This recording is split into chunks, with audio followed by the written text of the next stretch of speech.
This week, here comes the question. From Muslim guy from Toronto. Baba Ali, I really need your advice. There's this girl that I like and she likes me too. So I am caught up in love. We've been seeing each other, talking on the phone, trying to keep our intention clean. I would like to marry her when I get older, but right now I want to keep the relationship so I can get to know her better. I just really like this girl and have been keeping it a secret from my parents. Is it okay for me to have a girlfriend in a halal way so I can commit? Commit what? Where do we get these questions from? If you're looking all confused, ask Baba Ali. And you don't know what to do, ask Baba Ali. If you want advice from a friendly, funny guy, ask Baba Ali. Okay, first of all, guys and girls can't be friends. When a girlfriend and boyfriend are chilling, talking on the phone, talking about nonsense, they're not alone. We're not alone? Nuh-uh. Actually, Shaitan is your third party. You see, he tapped into your phone long before the FBI. But unlike the government, he doesn't just listen, he whispers. Having plenty of experience dealing with human beings, he knows how guys and girls think. And you take the combination of a guy's sexual desires and mix it with a woman's desire for attention, with no madhams in sight, you're only going down one direction, baby. Haram, haram, haram. Do you know what I'm saying? But what if we're just friends? Yeah, right. Let me break it down for you. But before I do, let me warn you, the truth is bitter. So if you can't handle the heat, I suggest you get out of the kitchen. For most girls, in the first 10 seconds, their decision is clear. Either there is chemistry and you can be a possible partner for them, or it's like, ew, I would rather fast before I marry you. It's nothing to take personal because people don't choose who they're attracted to. It's either there or it's not there. So if you fall into the "you're like my brother" category, then you're pretty much stuck there. Unfortunately, many guys just don't get this. So they become the friend. But in reality, they stick around hoping that one day you'll become more than just friends. On the other hand, most girls assume the guy friend is safe. Because they figure if I'm not attracted to him, how can he be attracted to me? Joke! You see, he's not going to tell you the truth because he doesn't want to scare you off. Plus, he doesn't want to get blacklisted on the girls' network where everyone will think he's creepy. So he hangs around until the one day he runs out of patience and then he surprises you. Surprise! That's the day that you get the awkward phone call that your friend tells you that they love you. And you brought all this drama upon yourself. Unnecessary drama. And now you're learning the hard way that there's consequences when you put guys and girls as friends. Now you're sitting there in denial with your arms crossed and say, look, this can't be possible. This can't be possible. Yes, it's possible. I'm just telling you how it is, but you probably still don't believe me. You see, if a girl makes it clear to a guy that she has no attraction to him whatsoever, I'm talking about zero, zip, zilch, nada, never, ever, in a million years, you're like my brother never, then she can pretty much kiss her friend goodbye. Well, not literally, but you know what I mean. He's gone. He's gone. Because once he finds out that he has no shot at her, he's going to become the next girl's friend. Now let's move on to the boyfriend-girlfriend relationship where there's a mutual attraction. It seems that a lot of people believe that it's okay to have a haram relationship as long as your intention is pure. Keyword, haram relationship. In other words, they think the ends justify the means. That concept isn't Islamic whatsoever. You don't do something haram with the hope of pleasing Allah subhanahu wa ta'ala. Since He created us, He knows our temptations, He knows our instincts, He knows our needs. So it only makes sense for the creation to follow the guidelines of their creator. He's given us paths, so it's up to you to make the right decision. You see, some paths are easier than others, but they come with consequences. And if you think the haram relationships will eventually bring you to tranquility, remember 50% of these relationships end up in divorce. And these people are the ones who loved each other enough to get married. And remember, there's so many couples who don't get divorced, but they stay married and miserable. It's either because of their kids, or because they want to save money on taxes, or for whatever reason. The point is, they're not happy, which explains why there's so much cheating in these relationships. But then you ask, what if the person I'm dating is a good Muslim that fears God?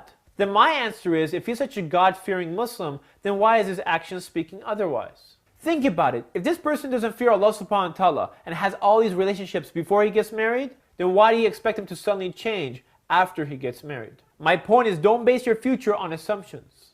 Some people justify their haram relationships saying that, okay, we're going to do this until the one day we get married. My question to them is, who guaranteed you that one day? I mean, no one even guaranteed you that you'll be alive tomorrow. What if tomorrow never comes? Then today you die doing something haram. So many of your friends may not tell you what I'm telling you today. Maybe because they're doing the same thing, or maybe because they don't want to lose their friendship with you. But I don't know you and I'm not in your circle of friends. So I can tell you exactly how things are. I don't have to sugarcoat things because I'm not worried about losing my friendship with you. I want to tell you exactly how the reality is. And sometimes it's bitter, sometimes it's sweet. But at the end, it's the truth.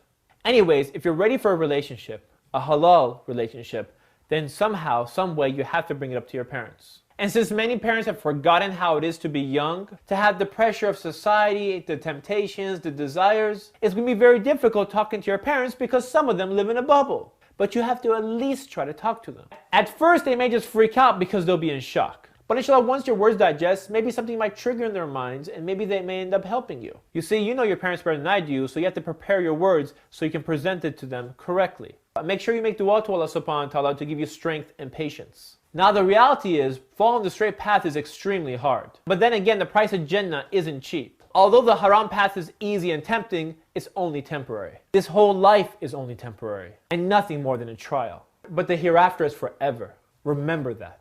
As like all my videos, I'm speaking to myself before I'm speaking to anyone else. This is Ali, and that's my advice. If you want advice from a friendly, funny guy, ask Baba Ali.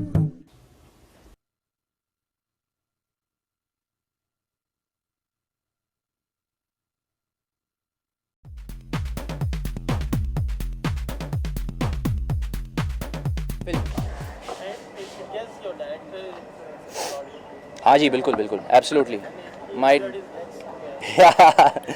नहीं वो actually we were out promoting in Dubai और we were in a night club और stage के बीच में एक gap थी और it was dark so he couldn't see a step so he went back and he sprained his foot. नहीं ma'am को कुछ नहीं गलत फहमी है मैम।